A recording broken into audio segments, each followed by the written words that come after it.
Can you hear me talking, folks? Can you hear me talking? You'll hear my bass in a second, but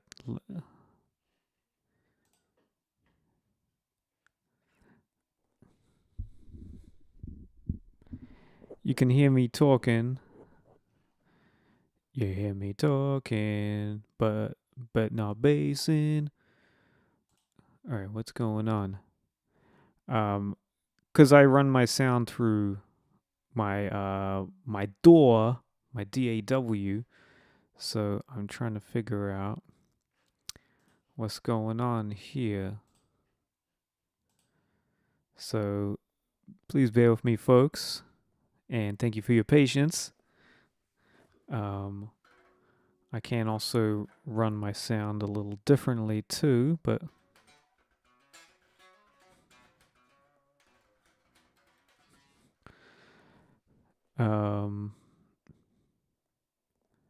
it's crazy how it does that.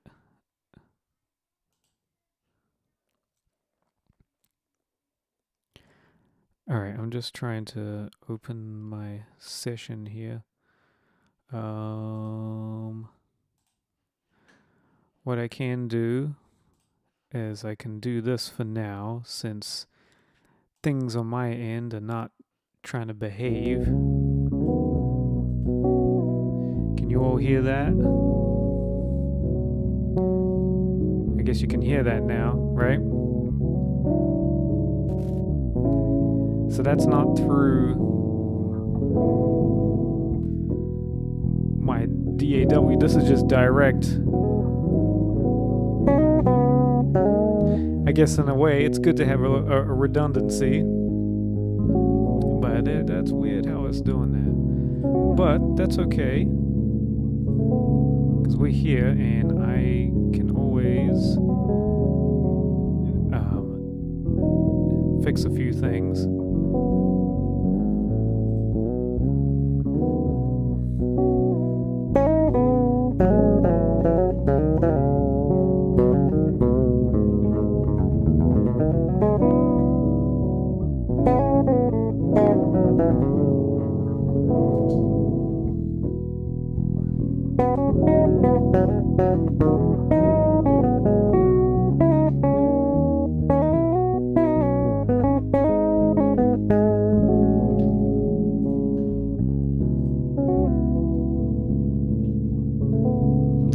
But hey, folks, hope you're doing well. Good to see you on here. I guess I just had to reset my OBS, but I've got the bass going now. Sometimes things like that just happen, right?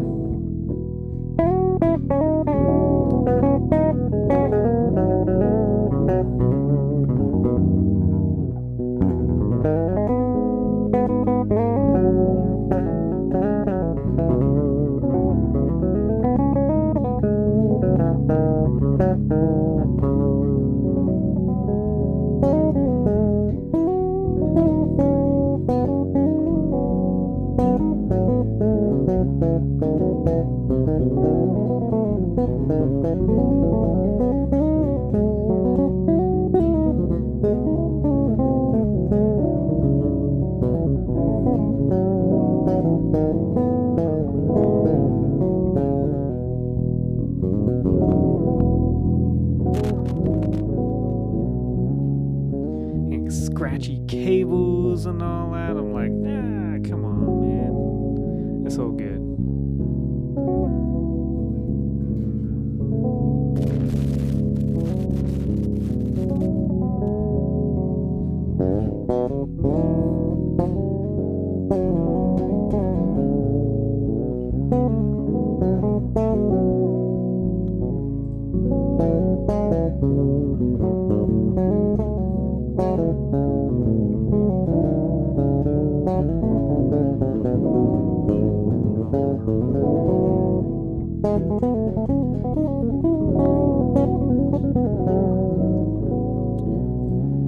Let me try Logic again, because it was just crashing on me anytime I try to open up my session here. So, but hey, we're good.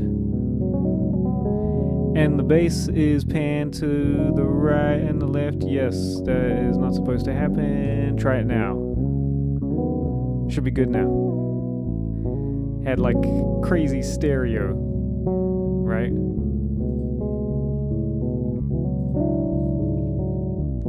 So it should be alright now. So I just summed it to mono. Yeah, there we go. Thanks, folks, for letting me know. I appreciate that. It's really important to know because obviously I'm hearing it. I'm hearing everything on my end as it's supposed to be, but obviously on your end, you need to be hearing it too. Obviously, right? That's a big thing. So I could be like totally just jamming and all that, and you all hear nothing, right? And that's happened before. It really has, and it's just like, oh my god. So it's it's just how it is, which is pretty funny.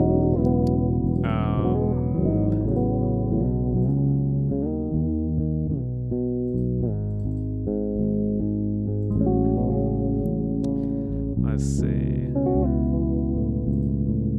Let me try my. But anyway, we got some folks here. How you all doing? Welcome to the live stream. We're just gonna do the thing.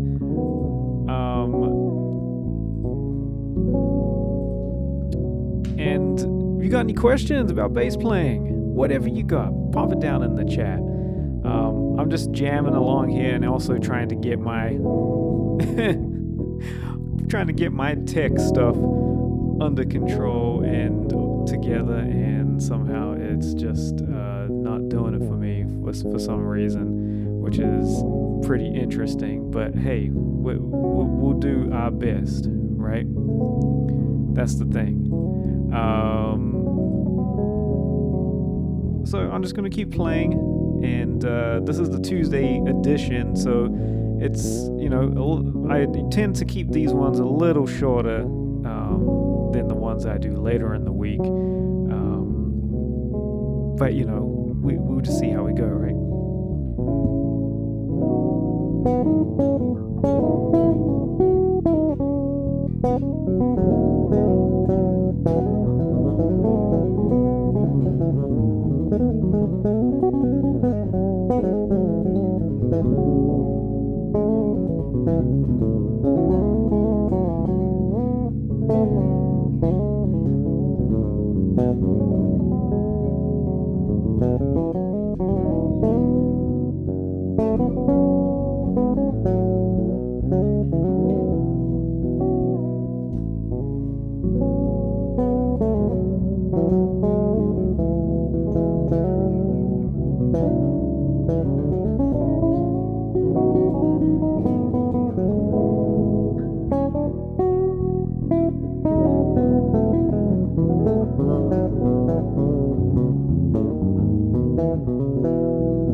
What's the strings? Yes, you guessed it. DR, of course.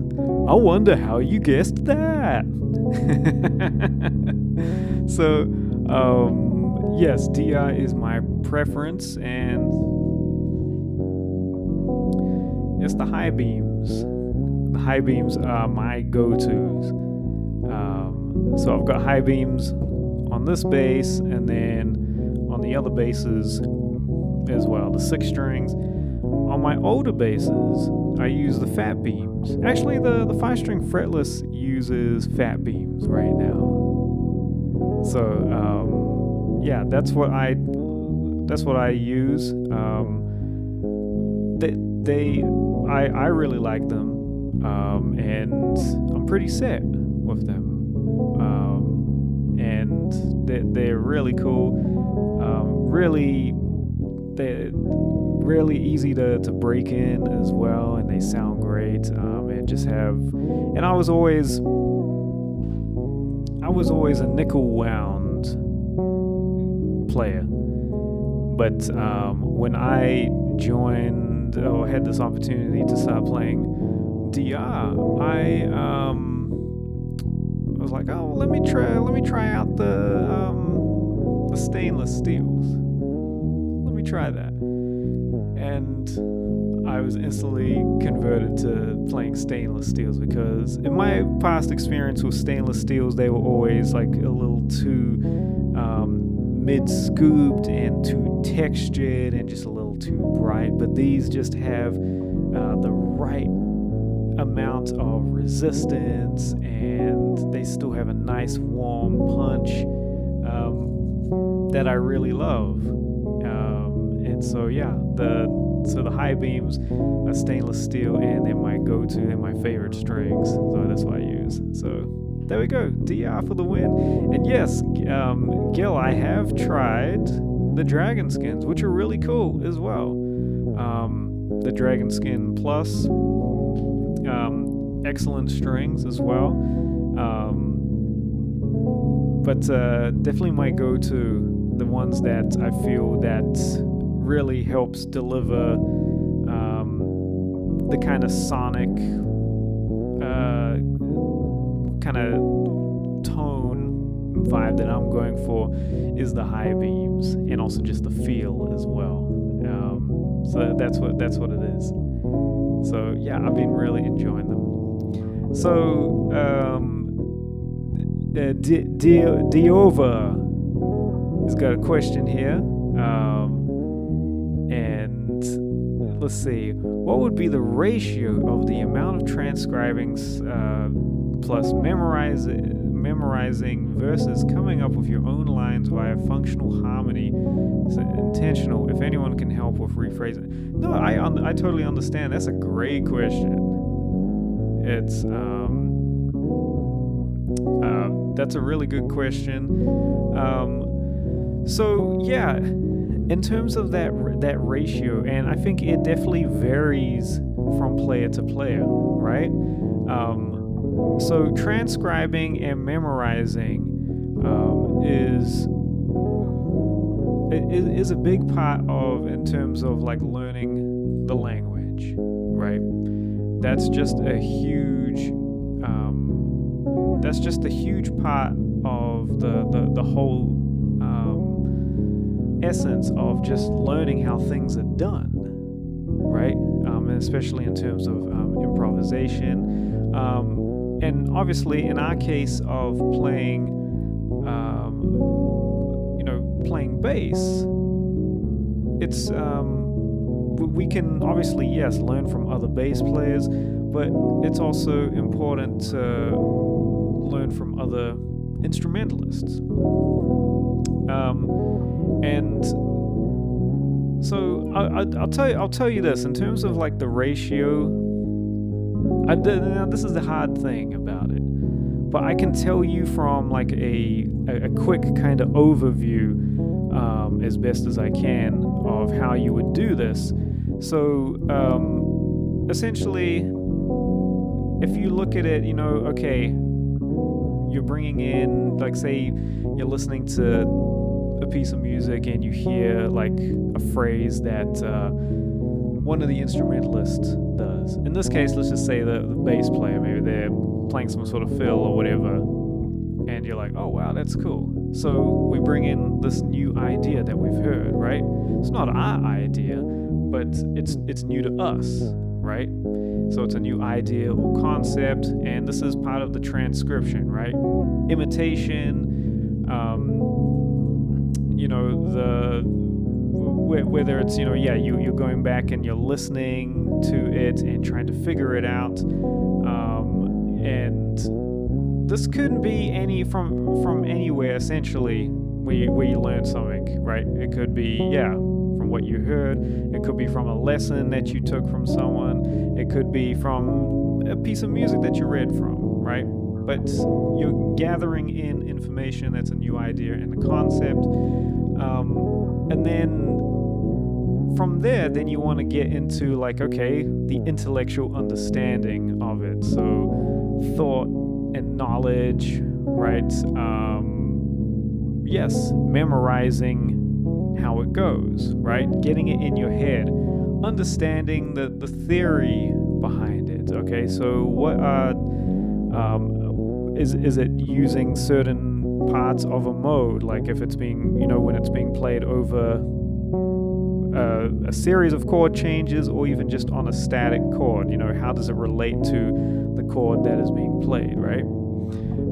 And then from there, then you integrate it into your technique, right? And everyone has, sure, we've got a basic technique, but at the same time, we also have a very personal kind of technique to what we do. We draw from similar influences, but we've also figured out things for ourselves, right? So we want to integrate this kind of thing into the way that we play the bass, right? So the way that we use our left hand, the way we use our right hand, things like that, in terms of our touch, and integrating that into your technique. Yes, that requires practice, just like with any of this, and trying it on a different bass, right? Whether you try it on upright, electric, on a fretless, on a 5-string, 6-string, whatever, right?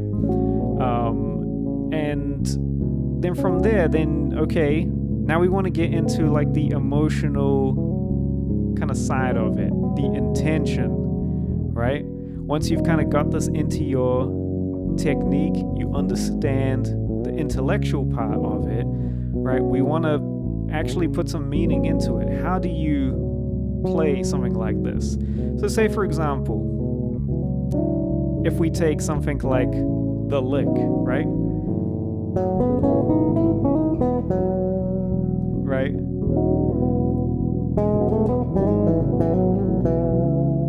Right? Where, okay, I figured out that, okay, the different ways that I can play that on the instrument, but also, how can I phrase it? How can I use it in an expressive way? How do I put my heart and soul in it? So that's the important thing when you are transcribing, is that you want to get you want to know how to use it in an emotional way, the same way that we would with our words when we're communicating, when we're talking to each other. It's no different. We've learned all these words and phrases and all that from reading books, watching television, and going to school, right? But we don't just regurgitate stuff. We use it so that we can use it in an emotional way to respond to each other, right? And then in terms of that, okay, the emotional part, then okay, looking at the communication of that idea. So whether you put it into some a composition, or playing it in repertoire, we're using it or using it even when we're rehearsing or recording or whatever, performances. So that's just the basic communication of it. And then when you have that kind of thing going on, and communication can also be, Instagram video as well, right? That would come under recording or something. And then you can look at the evaluation of the whole thing, right? Is okay, the reflection of it, how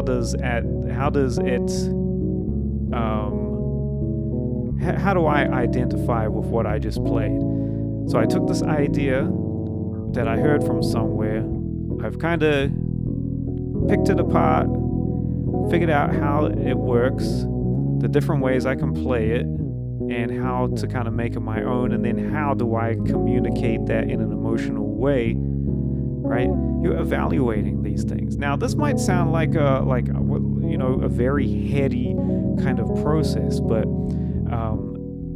in terms of really integrating, certain concepts in language into what you do, this is more or less a type of process that we go through as artists, whether you know it or not.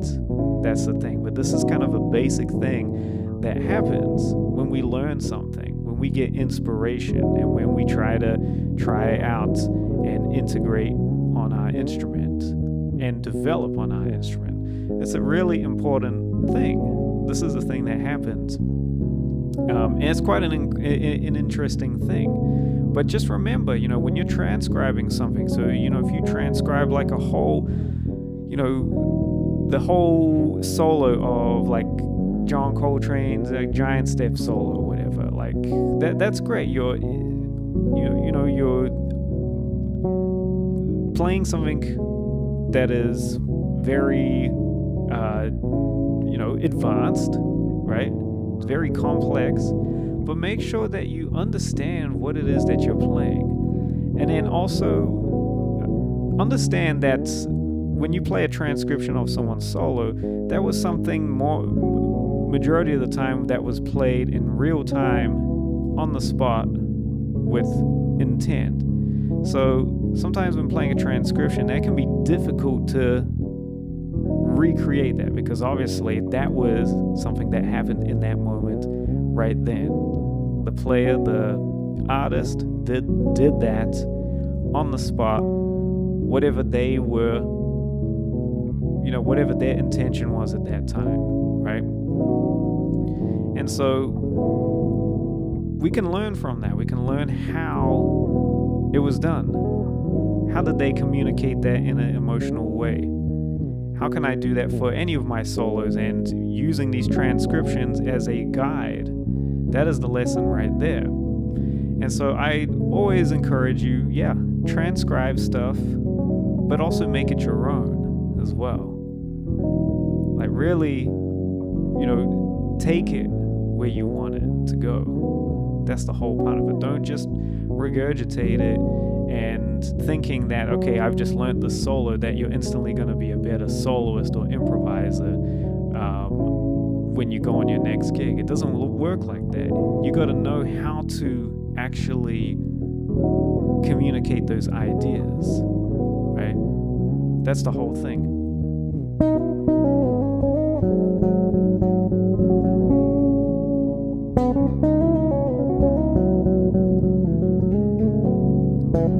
So I hope that's helpful. That was kind of like a more kind of complex way of just kind of getting into it. But this is something that, and it's a great question. This is something that a lot of my students have asked me about. Because, there's that whole thing of like, I've been practicing all my modes and everything, but I just, don't know what to do. Because there's this whole thing of, and someone has told them a long time ago, well, if you practice your modes and your scales and everything and be really good at theory, and then you'll just be this like absolutely blazing like improviser. No, like, sure, you got to learn the stuff, but you also got to know how to, you got to know how to communicate it. That's what it is. And I know a lot of people who are really good improvisers, but they don't really know much about theory. But they know how to play with intention. And I think that's something that always comes with when you play music. There should always be intention. You know what I mean? So I hope this is helpful. I kind of just went on a little bit of a tangent there, but I wanted to make sure that that was something that, whoever's watching back on this, and I appreciate you all for doing so, that it's helpful in this way.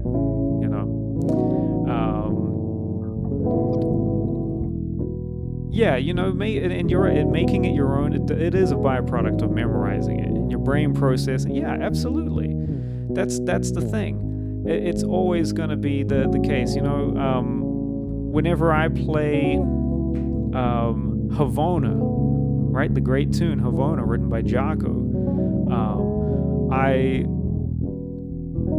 that's a tune that I've learned note for note. I mean, I've been playing that and working on that for at least 20 years, that tune. And I've played it so many times in different iterations, different bands and all that. And it's to a point where, like, yeah, I know everything note for note, the solo and all that, but it's to a point where, like, all right, there are certain things that I've noticed that I do to make it my own, but I still want to have that essence of what Jaco played because it is part of the tune. Another example is Rock With You by Michael Jackson. The bass line on that by Bobby Watson is easily one of the greatest recorded bass lines in history, in my opinion. I think it's up there with something like, What's Going On, James Jameson's bass line. But Rock With You, I mean, this is another tune that I know note for note. But there are some things in there that, or the way certain things are, certain fills, I'll do it my way, just because that's how it's evolved and developed. And that should go. I still want to, and I try not to, like, when I play those tunes, not to go too far, somewhere else, because the reason why those tunes work is because of what was played. It comes with the tune. Now there are certain tunes that are different where, like, sure, you can use the tune as more of a vehicle to do your thing, but there are some tunes where it comes with certain parts, the certain essence to make it really be put together, right? So yeah, this is really cool. I really enjoyed talking. So thank you for that question. And folks, if you got any more questions similar to that, please feel free, put it down in the chat.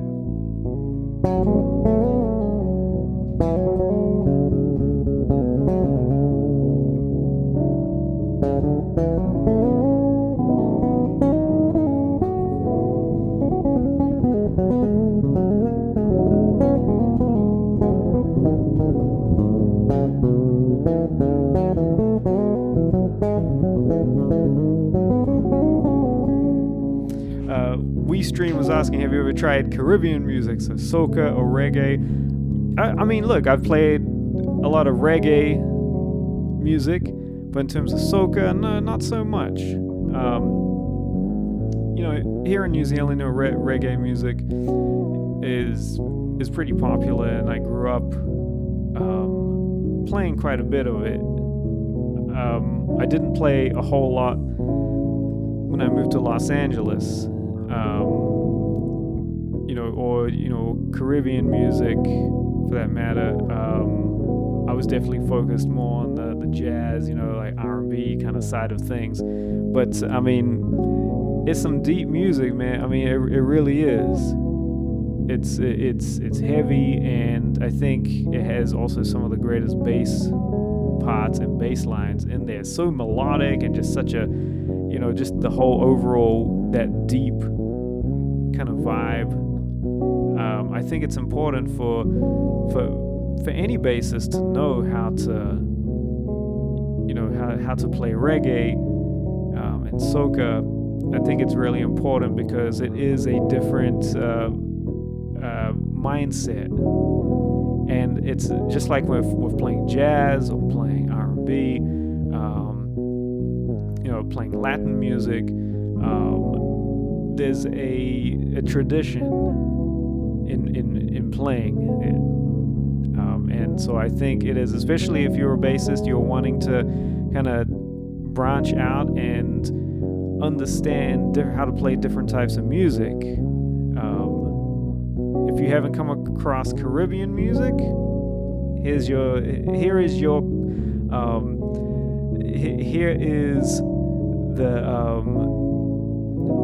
the calling. Here is your prompt to go and do so. I'm gonna change over the little track here. But folks, if you're joining on, welcome. I was having a little bit of technical difficulties here, but I'm trying to make sure, and I think one of my plugins might need updating, and I think that's why I was having some problems. It was working at first, and then it wasn't. So I'm gonna try it again.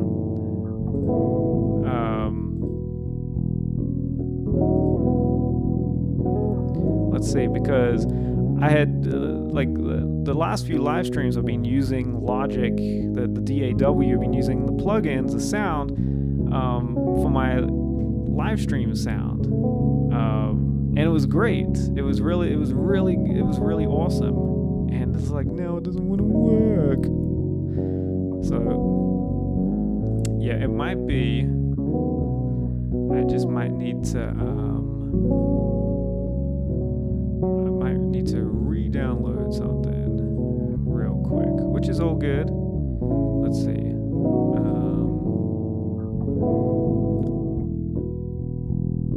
Let's see. It might just be the.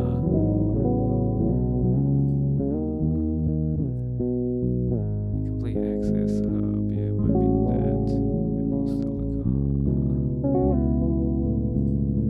Yeah, it might be that.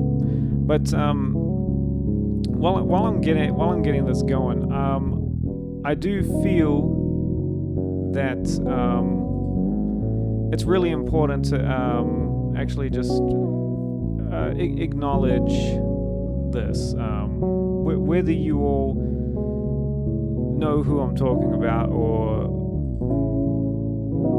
knew who he was or was not, and I'm talking about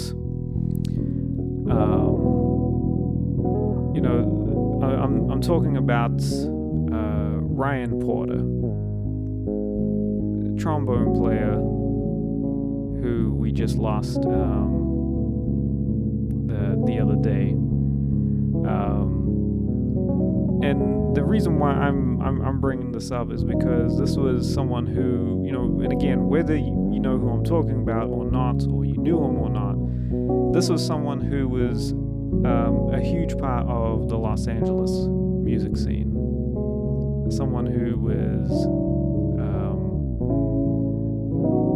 he was one of the cats, and especially was part of a very important scene from Los Angeles. Growing up with a group of musicians, as they called themselves, the West Coast Get Down. So this was like people like Kamasi Washington, Thundercat, the Graves Brothers, Brandon Coleman, the list goes on. Ron Bruner Jr., the Bruner Brothers, people like that. And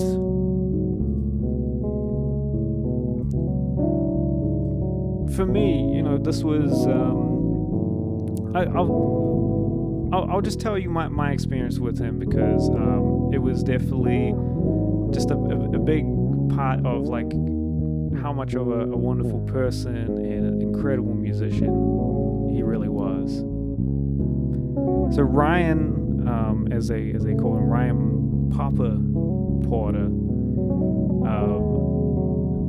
The times that I got to play with Ryan was with the West Coast Get Down, and also a few times after that, on some gigs, and also a couple of times he played. He would join us in Monkestra, like in the trombone section. But the first time I got to play with him was, with the West Coast Get Down, and I had played with a bunch of those cats separately. So like Tony Austin and Brandon Coleman and all that. I'd played with them on different gigs, but not together in this configuration that they'd been doing, or this collective that they've been doing at that point for already 20 years. At that point, I mean, they go back to when they were kids. That's how deep it was. And so it was at this place, and they had this residency every week at a place called the Piano Bar in Hollywood. And so we would, Tony called me up, said, hey man, can you come and play, West Coast Get Down? And I'd never played with them before. I was like, yeah, absolutely, I'd love to. So, I showed up, and I didn't know what we were going to play. I thought, we just going to just call tunes or just make stuff up. And when I got there, setting up, and Ryan, and for those of you, if you knew who Ryan was, and you could look at pictures of him, he had this like real kind of signature look to him. He had these sunglasses, and he had this baseball cap, and he comes in, he's got his trombone on his back, in his case, and he's holding this like giant like folder that was like literally this thick, and I'm like, what is that? I'm like, and he looks at me, and he's got this big grin and smile, and he's like, hey man, I've heard a lot about you, man. My name is Ryan. I'm really looking forward to playing with you. And such a like a real warm, welcoming, just person. It was really, really reassuring. And he's smiling, and he's putting this huge folder on my music stand, and I'm like, oh, okay, we do. He's like, yeah, this is the book right here, man. And so throughout the gig, for each tune, he would just turn to my music stand, and he would just open the book to whatever tunes we were going to play, and be like, all right, here we go, man. And we would just play, and a lot of tunes were written by him as well. And I mean, he had this real kind of cool, relaxed kind of demeanor, very friendly, warm. But when he would play, man, I mean, he talk about intention. Played with a lot of intention. And he had this cool like pitch effect pedal that he had with his trombone. And I mean, it was, and he could also play over the volume that this band could do. Tony Austin, he has a lot of power behind him, very dynamic drummer, but can he can really blast. And Brandon Coleman, he was playing mainly keyboards and all that. So I mean, we were going for it. And Duke was just had no problem over the top of the band. And I think because he grew up in that environment, playing with Ron Bruner and Tony and Thundercat, these cats, who like to play real loud, really like just push it. So it came with that. So I'm sending my love and condolences to Ryan's family and all his friends and that whole crew, that whole scene of people, right, who were really close to him, and who grew up with him. I mean, it was a family. It really was. And so it is very tragic how he left us. So thank you, Ryan. Rest in peace, man.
I'm gonna play along to a tune, and the thing that I've been doing, and I tried it last week actually on the live stream, was um, I did a little bit of a sight reading challenge, just kind of just pulling up some old charts, from gigs that I've done in the past, seeing if I can still play it, or even just pulling out some bass lines, transcriptions that I've found, and playing along.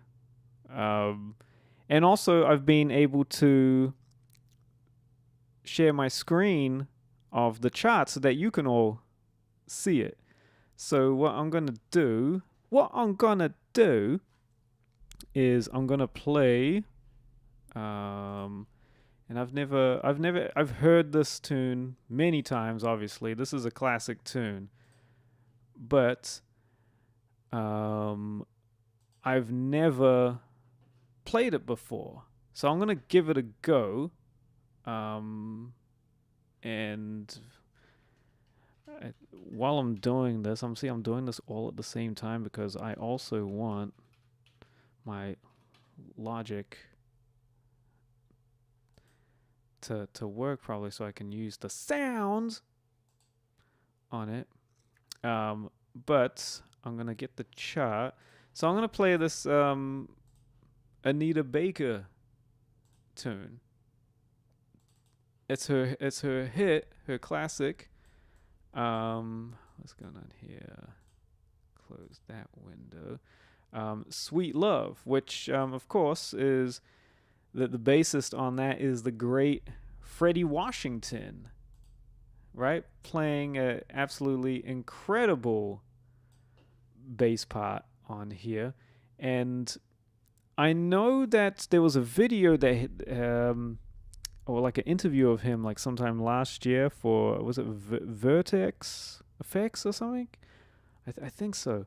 And he kind of did like a little breakdown playthrough of this song, and he said that he played it on his P bass that he is used on so many things.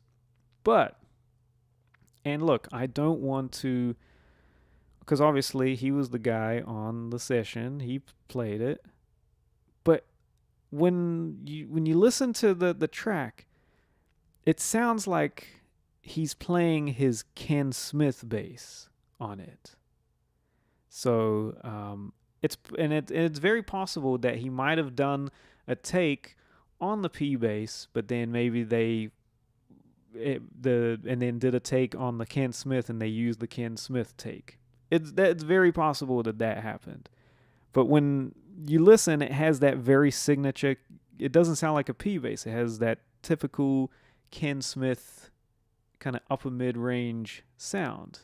But anyway, I've got the transcription here of Sweet Love. I'm just gonna bring up my little stem splitter program that I use here, which is called Moises, which is also kicked me out and is asking me to sign back in because usually it doesn't. Okay, hold on, folks. Yeah, having definitely quite the tech thing going on today. It's like asking me to like do all this other stuff. Oh, come on, please, why now? Why now? Oh, it's like do two-step verification, and I have to like get my phone, which I'm using for my. Oh my god, why? Like this was all fine, like just like hours ago, and now it like wants to like do all this kind of stuff, man.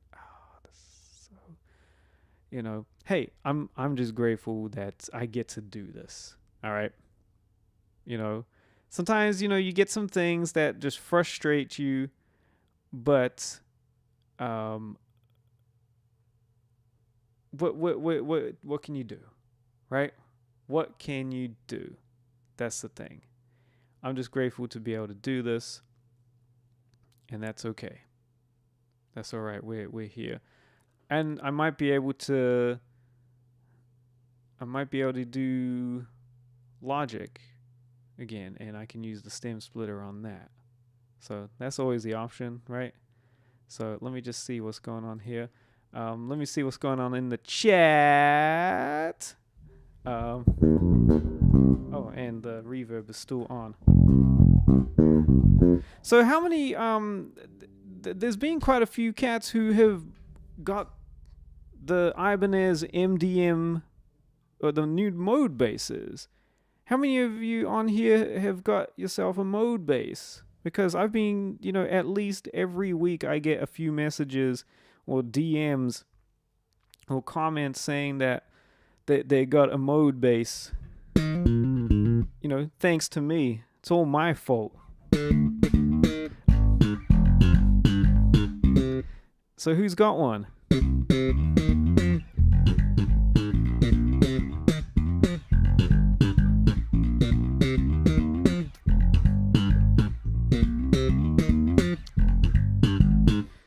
It's just an absolute phenomenal instrument. I think it's just so well balanced, and you can really just get a nice snappiness out of it if you want, or you can get a really nice kind of real smooth kind of tone, like more mellow kind of thing going on. So I think it's just such a incredible instrument that Ibanez have, that they've just knocked it out of the park, man. That they really have. All right, fingers crossed. This is gonna work.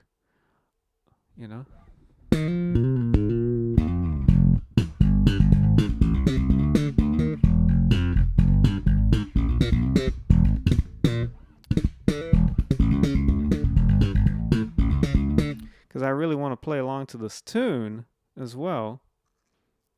Oh man.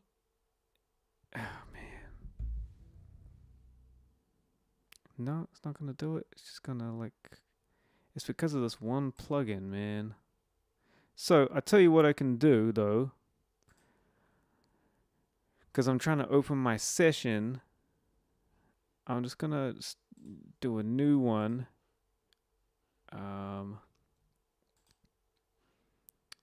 gonna mute that. I'm gonna create another audio track, and I'm gonna import. This is the great thing. You all get to see me just kind of just figure out what I'm doing here. What am I doing? Oh my god. This one I swear I do more bass playing than this, than just talking and trying to figure out how to use computers. I swear there is more to what I do here at Bass with Benjamin. And speaking of which you can check out down in the description box, the courses that I have available, and also if you want to study with me, check out the information that's down below, that will give you an idea of the different coaching and mentoring options that I have. And it is definitely a really fun thing, getting to work with so many incredible bassists of different levels throughout the world. It really is. I've been enjoying it, and it's really great to see bassists,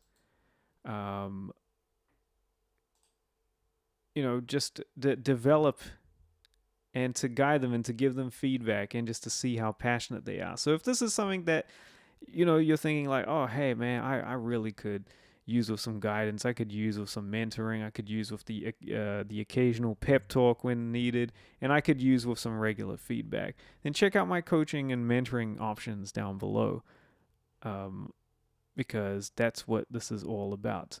All right, so I'm going to be able to split the music in Logic because it's behaving itself, but I'm not going to use any plugins. And yeah, I'm not going to do that. It's gonna just sound terrible. But while it's splitting, then I can mute the bass, and then I'll be able to play the music from here, and we should be good to go. And what I'll do is, oh my god, this is just hilarious trying to like navigate all this as well. It's just, I'm just a bass player. So on this end, okay, yeah, so you can, you all can see that, right? Do I have it open twice? So I'm going to, yeah, okay. So then in Logic, I'm just going to, let's just make sure. Oh yeah, that is powerful. I'm going to mute the bass. So we know that that's there. And please tell me if you can't hear the music. All right. Because that's happened before. So I'm gonna play this, push play here. I've given myself some runway. I'm gonna push play, go to the chart, put it in full screen so that you can all see that, the chart, and follow along. I'm gonna follow along as best I can. So this is Sweet Love. All right, we're finally here, and we'll see how much more we can go.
Wow, that's such a fun bass line, and it bounces a lot, right? That's a lot of bouncing that happens in there. And Jared, what's up? How you doing? Um, Great Freddie Washington, Freddie Washington bass line on that. And now that's a transcription of just going back to the chart of it. So this is a transcription of his bass part on this tune, and most likely he's added in a lot of the stuff. I'd like to know how much of the, especially in the chorus, and that might just be his thing,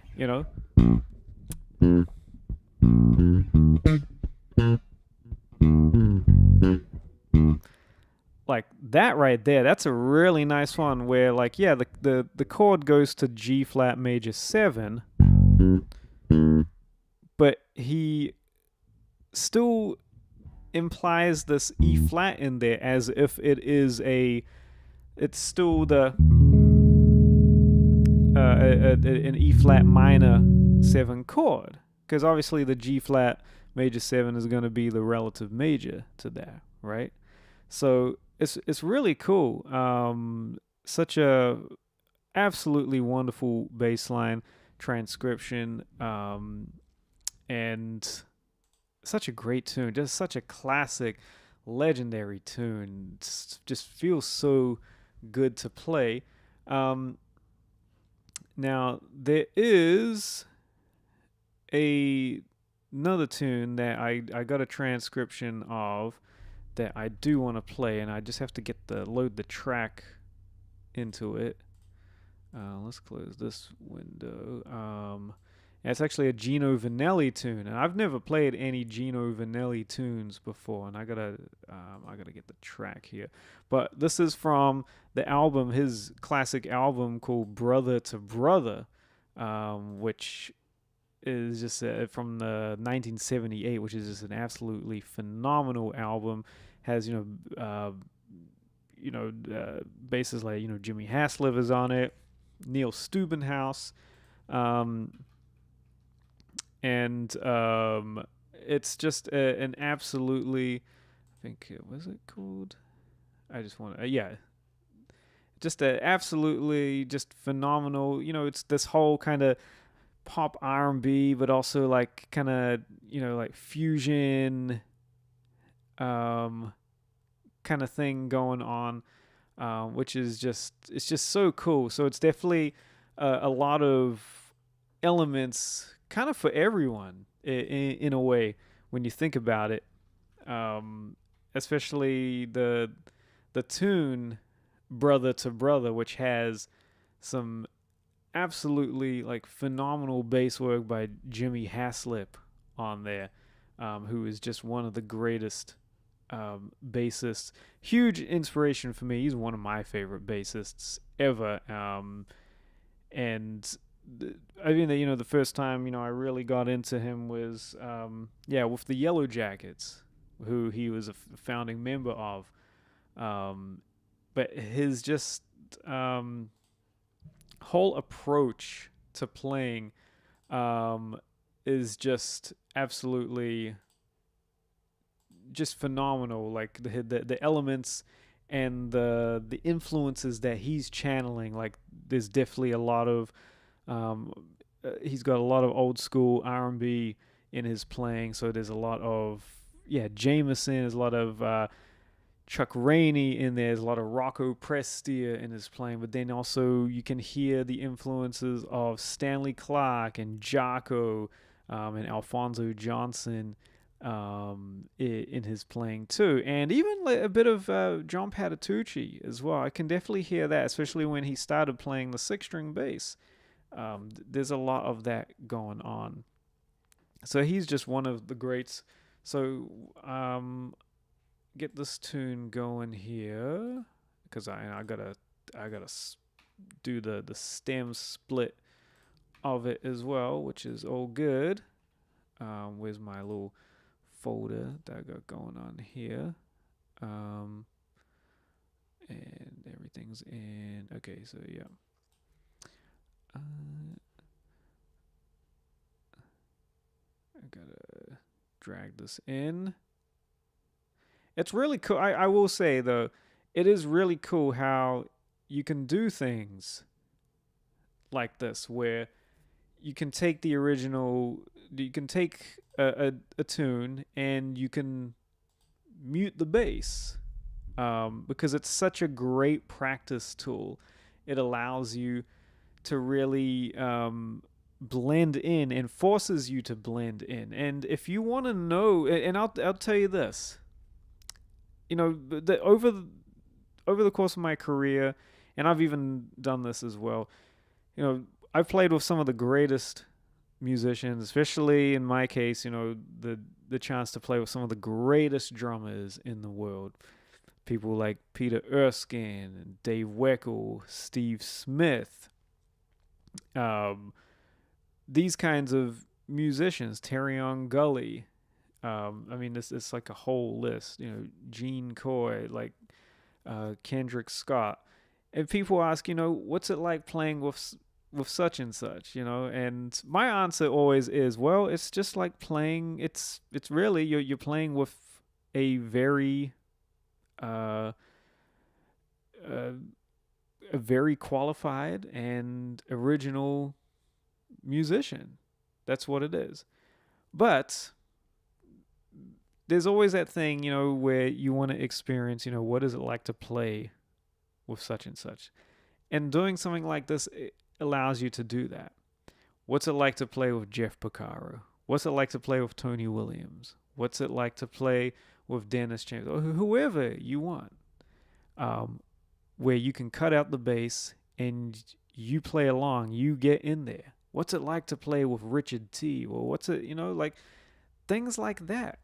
That will, this will give you an idea on what you have to do. What's it like to be able to have to blend in with people like that? And so I definitely think it's such a great tool to be able to do that. Let's see. All right. So I've split the stem, and I'm going to, what I'm going to do is just give myself a little runway so that when I push play and I bring up the chart, it's ready to go. Now I want to do this in full screen. Yeah, I want to do that. And when I went, is it function F, and it didn't do it for me?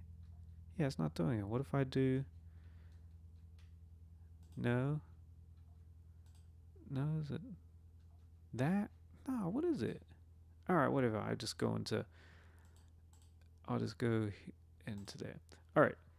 Yeah, bit of choreographing going on today, but that's all good. At least we can do this and get some music going, and we can still have a good time. I'm still having a good time, despite what's going on here. I'm still having a lot of fun. So let's have a go. Now, Cats, tell me if you can hear the track. When I played along with, Anita Baker on the last track, did you hear the track, or were you just hearing my bass? And please let me know. No one told me in the comments. So let me know. All right, so push play, do this into full screen. Oh wait, no, I gotta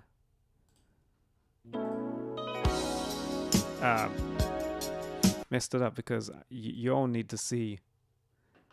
You all need to see it. All right, let's try it again. All right, so you should all be seeing it. Hoping, yes. Okay. All right. And I'm just like, where's the track? Where's the chat? All right, here we go.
that was all written in, right?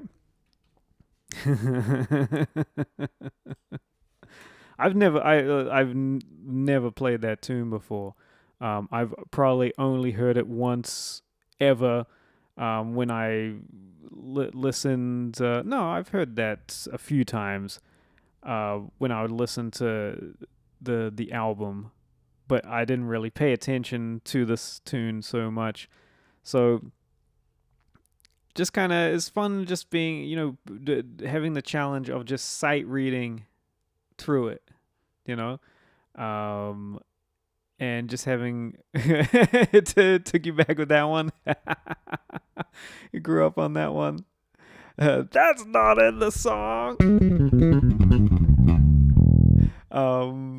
No, that's it's a nice song, and that's a great bass line. Obviously, you can see on the chart is the great Neil Stubenhouse, who played bass on that track. Neil is, I think he's very underrated, but he was one of the top session cats. Played, it's someone who could, from what I've heard, someone who could literally come in and read anything and really bring what was needed on the tune. I would say one of my other favorite Neil Stubenhouse bass lines is on a George Benson tune.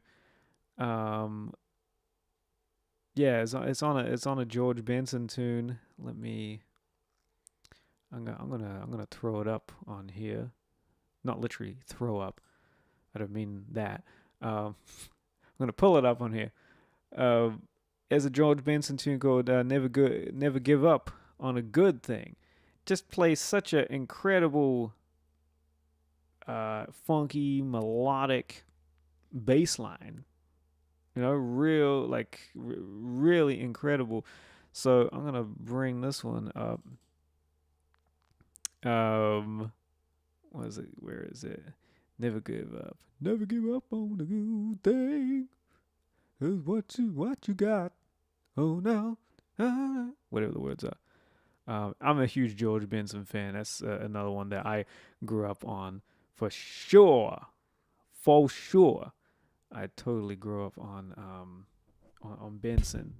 To where, I would even have dreams of being up on stage with him.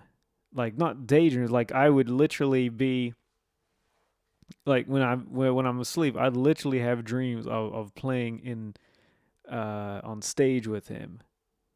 And because that was something that I wanted to do. I never got to, which is totally fine. But I definitely know a lot of cats who've played in Benson's band over the years. One of my good buddies, great drummer Donald Barrett, is one. And George's rhythm guitar player, who's been with him for probably at least 40 years now, Mike O'Neill, who's an incredible player. Incredible player. I've got to play with him a number of times as well. Who else? Randy Waldman, who sometimes will be the musical director on the gig. It'll either be him or David Garfield. But Randy Waldman, who I've had a chance to play with before, really nice cat, and he's someone who also I believe he's also musical director for Barbra Streisand as well. So those would be really fun, gigs to play on. All right, so I don't have a chart for this one, which is totally fine. But you're just gonna hear it, Shalev, how you doing? Nice to see you. I'm gonna play this one tune here, and then I think I'm gonna call it a night, because I need to go get some sleep. But I will be back at the end of the week for my other live stream that a lot of you are usually on here for, right? So what's Shalev saying? My sister's getting married today. Oh, congratulations. Nice. And I still can't make my bass sound softer. I think I'll borrow my friend's Fender bass amp for the bass part I'll play unless you got some EQ tips.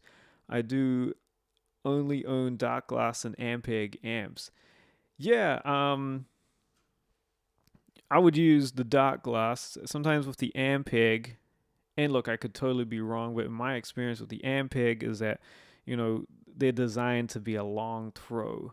So you got to be standing, like, it might be soft where you are, but someone down the back is getting absolutely pummeled, because that's where the sound of it has developed. But my thing would be is to not have the bass EQ so if you're trying to have like a softer sound, yeah, you might want to definitely maybe reduce the bass so it's not boomy as well. And also the mids. And look, it depends on what kind of music you're playing as well. If you are playing with the Ampeg, you might also want to just have it set up a little further back as well and stand, a little more up front. Yeah, I would cut the mids a bit, Shalev. I would cut the mids, not so much. You don't want to have. You still want to have some things, but you don't want, if you're playing, some nice kind of serenade. So yeah, so this is a thing, and this is important, for any bass player. You got to be able to know how to play the room, and also the type of music and the gig that you're playing on. The typical sound that you might use on like in your kind of more like grunge band, it's not going to be the kind of thing that you would use in a more like serenade kind of thing. You want to go for a more cleaner thing, that's what I'm kind of assuming from what your answer is over here, but in terms of like, yeah, I would say just put everything flat. Just start there. Use the volume. All right. Have the amp, the rig a little further back. And yeah, in terms of the compressor, you might want to also, just thinking, yeah, just have it like, I would say just have it like kind of neutral, just I'd say for something like this, just have go for a very neutral kind of clean sounding tone. Start flat. Just start flat. All right. You've got the MDM bass, the mode bass. You can boost mids on that if you need to. You have that available to you. So that's what I'd recommend. Just if you're playing softer stuff, again, less is more. All right. Less is more. If you don't need to go for that driving sound, then don't do it. Don't do it. You don't need to do it. It's all good. So that would be my advice for that, Shalev. So, and then just, if you have a volume pedal, right? Just ride the volume pedal as well. That's the thing. A volume pedal is such a great tool. It really is. You can also just use the volume on your bass as well. Just use it. You can just ride it if you need to. I would also recommend using more like some palm muting techniques as well.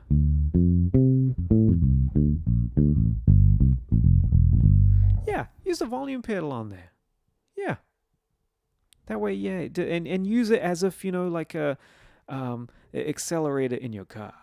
Like you want to kind of back off a bit and then maybe put when you need to, do that. It's a really good skill and a good tool to be able to use. And you can do some really cool musical things with that. So yeah. Hope that's helpful, Shalev, and also to anybody else who might be playing a wedding or maybe playing in some more softer settings, the thing that I've always been, when playing in a more kind of stripped down setting, is that, yeah, less is more. Sometimes, because at the end of the day, it's just depending on, what kind of music am I going to be playing, and what kind of role am I going to be doing, and does it require me to have like all these different pedals and all that. And for a stripped down kind of thing, not necessarily. Sometimes I will just literally just bass, cable, and the bass rig, and straight in. I won't use, I'll take a tuner, of course. I won't use any of the other stuff that I have with me, just because it's not necessarily needed. So yeah. John Axe, you're late, man. Man, why? You're so late, bro. Like, come on, man. Like, what's the deal, man? I'm gonna play one more tune, and now I'm gonna bounce. But that's all good, John. Most of today has been me trying to like figure out how to use computers. So you didn't really miss a whole lot. So you're good, man. So I'm going to play this. So I was talking about Neil Steubenhaus earlier, and this is probably my favorite Neil Steubenhaus bass line. So this is on a George Benson tune called Never Give Up on a Good Thing. Here we go.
You got a lot.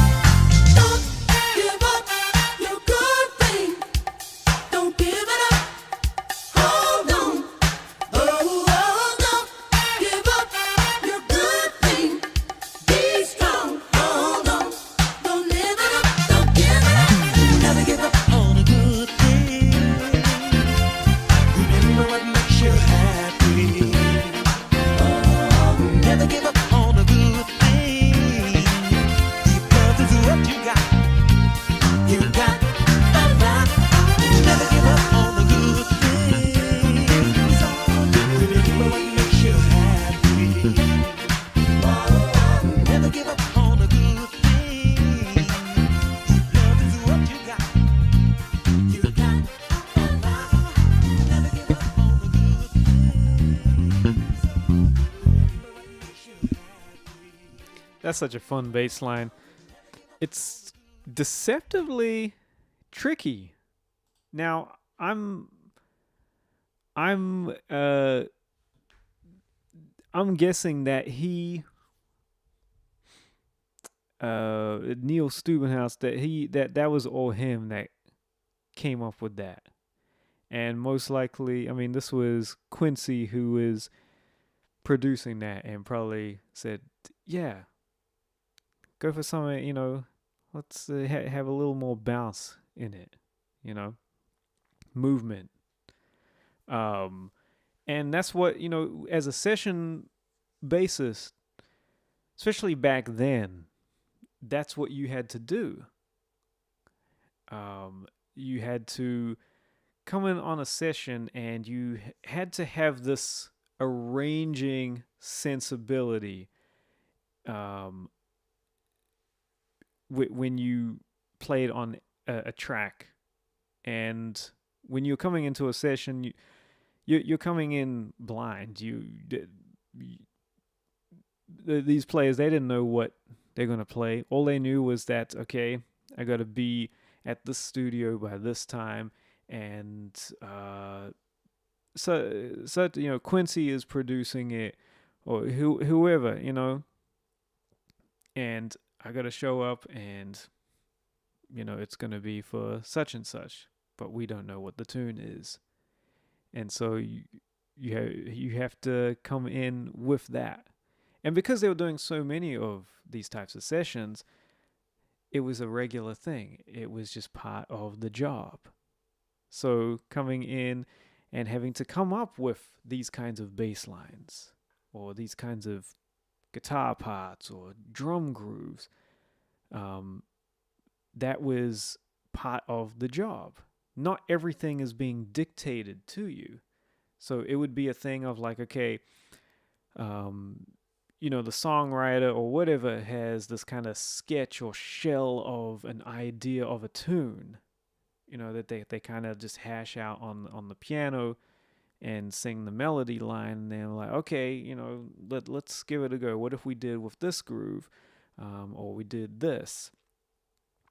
And each musician, can hear things that they could do which would make the track work. And this was the other thing too, is that because there were so many incredible top call session musicians, and if I'm specifically talking about Los Angeles, there were cats who had a particular sound, and so who would be perfect for a track. That's why, like, on a lot of these albums, there would be different musicians. So, for example, on Michael Jackson Thriller album, the majority of bass playing on that is Louis Johnson, right? Playing electric. And then there's tunes where there's synth bass, and it's Greg Fillinganes doing that. Because, he also brought a certain vibe, and also there was a certain sound they were going for with that. Now for drums, there are two drummers on Thriller. There's Jeff Porcaro and there's Ndugu Chancellor. So obviously, but now both of those drummers, rest in peace, two of the greatest ever, who that they could play anything. But obviously, the tunes that had more of that disco kind of funk vibe, Ndugu had a certain drive, a certain thing to it. So he's on that, right? Tunes like Billie Jean, PYT, Baby Be Mine, what's it? Those kinds of tunes. And then there was other tunes, Human Nature, Beat It. There's Jeff Porcaro, who also had obviously incredible pocket, incredible time and drive, right? But also had his own unique sound as well. So that's the thing. Everyone had a sound, and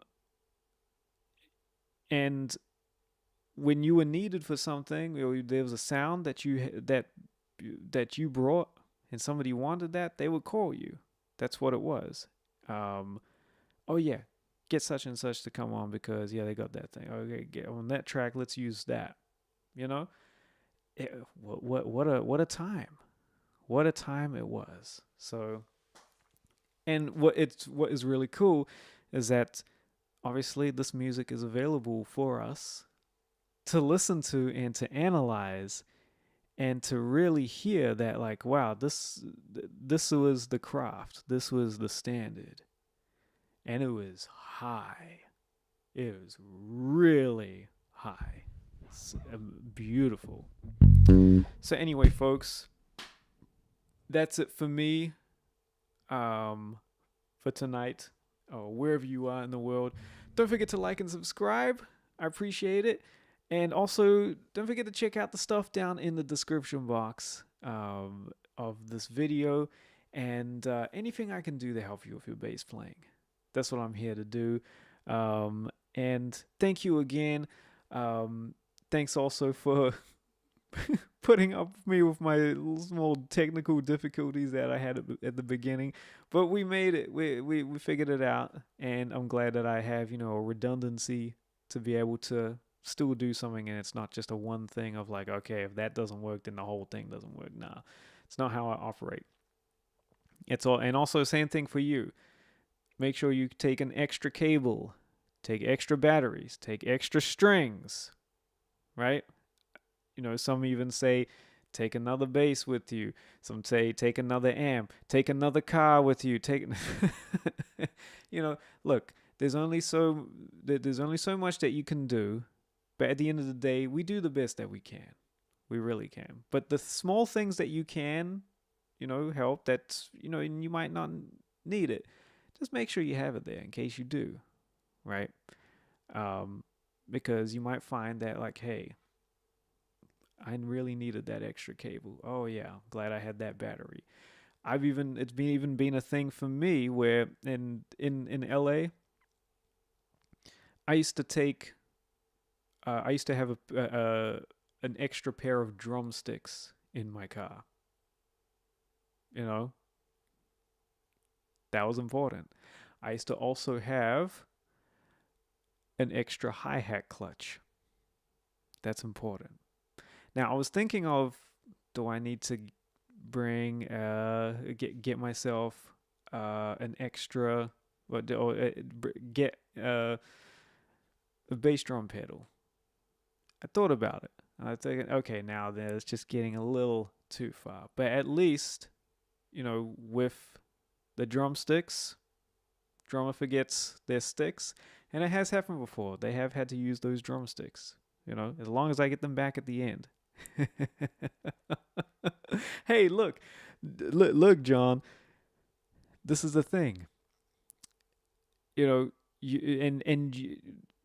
might be in the middle of, you might be somewhere and the drummer has everything, but they've forgotten their sticks, and you about to play, and something as small as like that can really just absolutely derail the gig. It really can. And it's not fun, especially if, like, and it can be a thing like that, right? So I figured that, like, well, at least, it might not be the drumsticks that they play, but at least we can play a gig and we can play music with it, right? And they weren't terrible drumsticks. I mean, they were like Peter Erskine signature sticks, because I asked him for a pair. I was like, hey, can I get a pair of them? He's like, yeah, sure. I even had brushes too. No one had to use them, but I mean, I've got them in my closet here. All right, I still got the same sticks, but in the hi-hat clutch as well.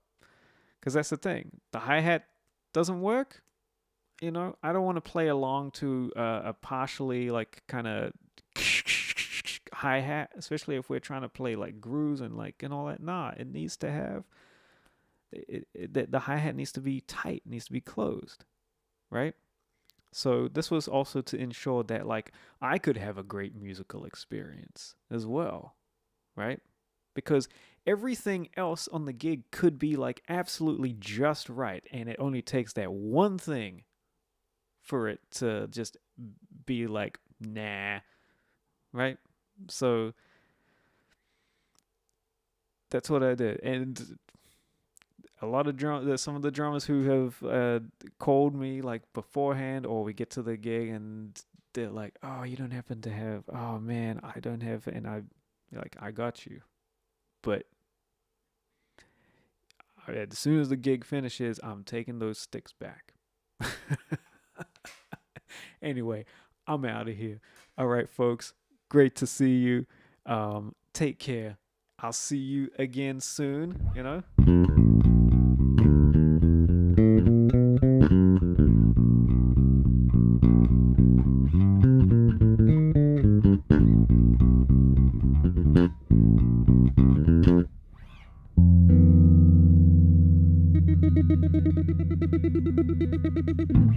All right, folks. See you again next time. Take care.